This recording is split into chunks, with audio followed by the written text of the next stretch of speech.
Quanto custa ter um cuidador de idosos 24 horas todos os dias para cuidar de quem você ama? Nesse vídeo eu vou te mostrar esse cálculo em detalhes.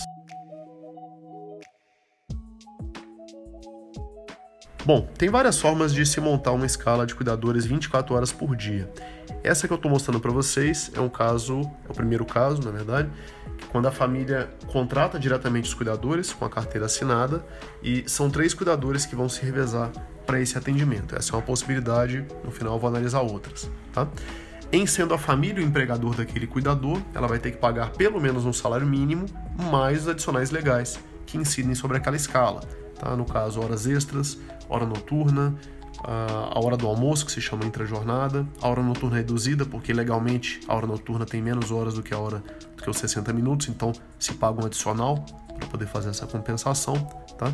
E o salário mínimo, com mais todos esses adicionais e a parcela do DSR, o descanso semanal remunerado, no nosso caso, foi considerado um total, um contra-cheque bruto por cuidador de R$ 1.800. E é esse valor por cuidador que a gente vai utilizar para fazer esses cálculos. Como são 3 cuidadores, 1.800 vezes 3, o nosso item A, contra-cheques, totaliza R$ 5.400. Lembrando que para esse nosso exemplo não está sendo feito o desconto do INSS, quer dizer, o empregador está pagando integralmente o INSS e esse vai estar listado no item D, já chego lá.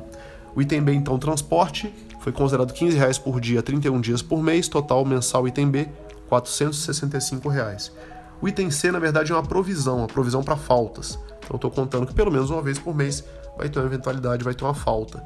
Neste caso, o valor estimado, provisionado para essa falta, R$ 170. O item D, então, é a parcela do E-Social, aquela guia mensal que todo empregador paga para o governo para poder recolher o INSS, o FGTS, os seguros obrigatórios.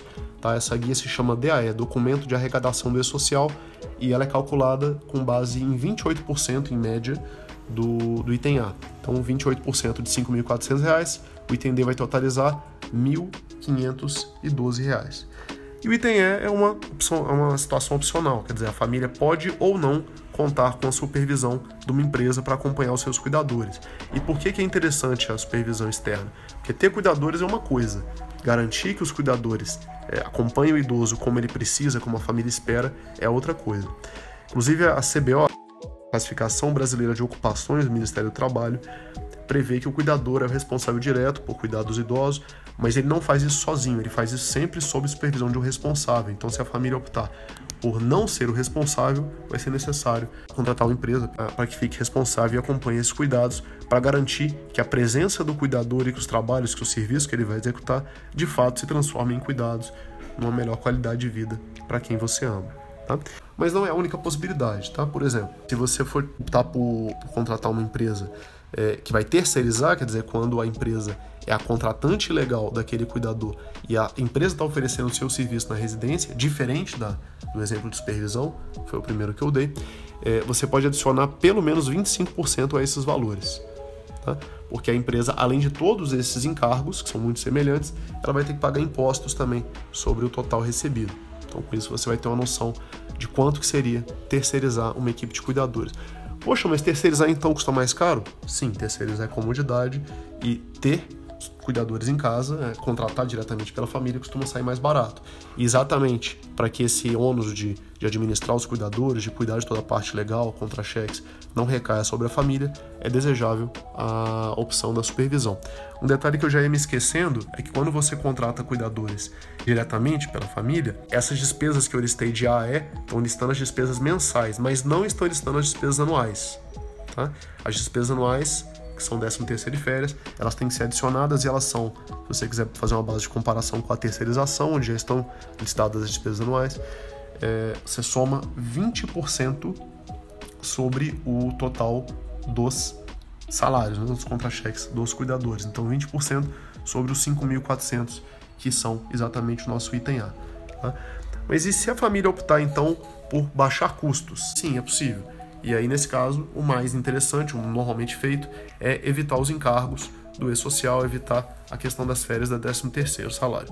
Para que você faça isso legalmente, você não pode contratar os cuidadores. E para você não ter obrigação de contratar os cuidadores, cada cuidador deve ter limitado, segundo a legislação, deve ser limitado a trabalhar até 2 vezes por semana.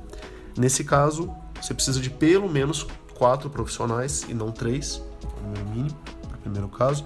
Então, 4 profissionais que se revezem de modo que cada um trabalhe até 2 vezes por semana.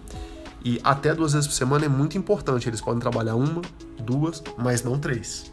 A terceira vez por semana que esse cuidador vai trabalhar, um pagamento mensal caracteriza o vínculo empregatício, portanto, a necessidade de recolher o INSS, o FGTS, férias, 13º. Então, se a sua opção é por diminuir custos, coloque mais cuidadores e limite a quantidade de vezes que cada cuidador vai trabalhar na sua residência.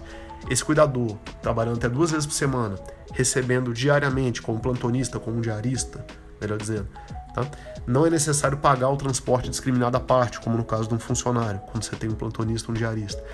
Esse cuidador recebendo exatamente após o seu plantão por diária e limitado a 2 vezes por semana, você não vai ter obrigação de contratar, portanto, seu custo cai. Mas ainda assim, nessa possibilidade, você pode contar com a supervisão da empresa. Para falar a verdade, fica ainda mais interessante ter a supervisão da empresa se você não tem cuidadores contratados, porque é bastante fácil de você desrespeitar a legislação e acabar incorrendo num caso em que seria necessária, seria obrigatória essa contratação. Então, minha sugestão para você é, se você vai contratar cuidadores, vai montar uma escala e pretende contratar e pretende assinar a carteira deles, preste muita atenção na parte trabalhista, em como é que você gera os contra-cheques, como é que você está remunerando aquele cuidador. Se você vai contratar uma empresa, da mesma forma, a responsabilidade da família é subsidiária e o simples fato de ter uma empresa não desobriga a família de cumprir a legislação trabalhista. E se a família optar por diminuir os custos, ter pelo menos 4 cuidadores, limitar a 2 vezes por semana a quantidade de dias trabalhados por cada um, pagar por diária, assim como se faz com um plantonista ou com um diarista, e guardar recibo de tudo isso aí. Se precisar de ajuda, conte com a Servida Cuidadores. Forte abraço, até a próxima.